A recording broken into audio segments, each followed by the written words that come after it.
The next change that we would like to see. Yeah. It is to the Strength from Death Ynnari rule, and in particular, there's 3 parts to it. We're really going to focus in on lethal intent. That army is not okay.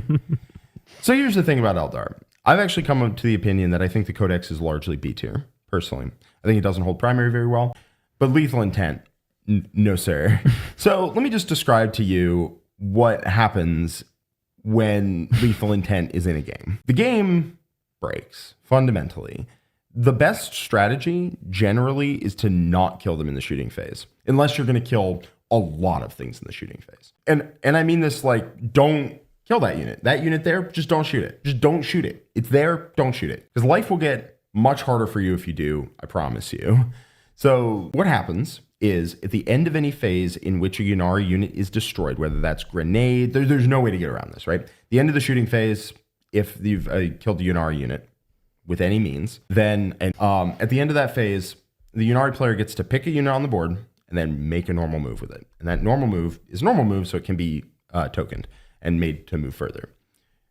It's at the end of the phase.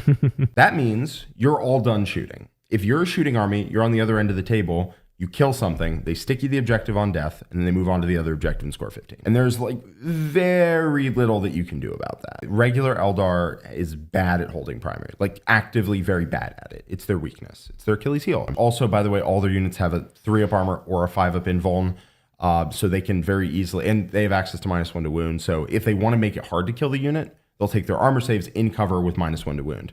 And if they want to make it easy to kill a unit, they won't do any of that, and they'll take their invulns and die.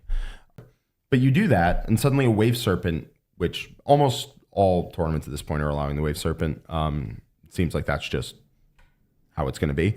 Wave Serpent just goes 20 inches from the back line into the middle of the board at the end of the shooting phase. And then in their turn, it goes another 20 inches and kicks out 10 Fire Dragons.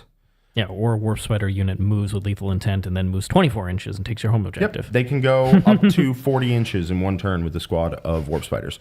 It has to be like... The fact it's the end of the phase is the most abusive part of it.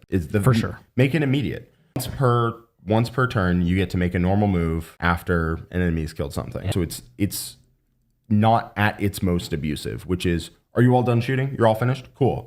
Now I'm going to move. Maybe also make it range restricted, a unit within 9 of the destroyed unit. Yeah. Something like that. Not anything on the table. Yeah.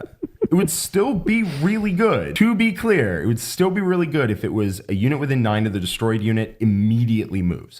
It would still be good. Still possibly even be too good. But this is way out of whack.